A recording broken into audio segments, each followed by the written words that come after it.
Réclamer un retour à l'ordre constitutionnel à travers l'organisation rapide des élections et dénoncer l'accaparement du pouvoir par les autorités en place, c'est l'objectif de cette marche organisée par l'initiative Sauvons le Mali Dokera. Nous sommes là pour dénoncer ce qui se passe dans cette transition. Nous ne voulons plus rester encore à faire même une semaine encore sous embargo. Ça fait 4 mois et c'est 4 mois de trop. Il y a plein de projets qui sont fermés à cause de ça. Nous voulons un retour à l'ordre constitutionnel, que nos autorités s'assument. On ne veut pas que le pouvoir soit pris en otage. Le pouvoir transitionnel est pris en otage. À l'autorité malienne, que franchement au Mali aujourd'hui, les gens souffrent. Donc il est temps de voir le côté de la population lambda et de trouver une solution rapidement. Pour rappel, le Mali est sous embargo depuis le 9 janvier, soit 4 mois. Pour l'initiative, ces sanctions ont des répercussions considérables sur la vie de la population, surtout avec la crise entre la Russie et l'Ukraine. 9 janvier 2022, les Maliens se sont unis pour dénoncer et faire face comme un seul homme à ces sanctions.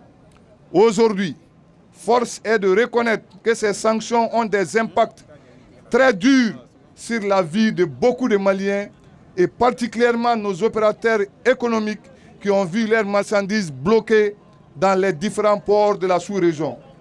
La conjoncture mondiale marquée par la guerre entre la Russie et l'Ukraine est venue aggraver la situation. Face à cette situation, l'initiative Sauvons le Mali Dokera en appelle à la prise de responsabilité des autorités de la transition.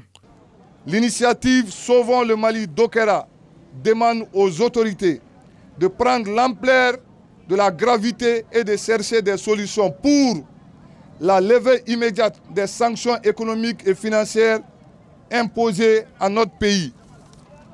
L'adoption d'un chronogramme consensuel avec l'ensemble des acteurs sociopolitiques du pays, sans exclusion, pour un retour rapide à l'ordre constitutionnel à travers les élections libres et transparentes, afin de remettre le pouvoir aux civils et bannir l'exclusion et les invectives stériles qui ne feront que creuser davantage le fossé de la division entre les fils du même pays. Pour cette sortie, ils ont fait le choix de 100 jeunes. Un choix qui s'explique selon les membres par la qualité et non la quantité. Et le nombre augmentera pour les prochaines sorties jusqu'à la satisfaction totale de leur doléance.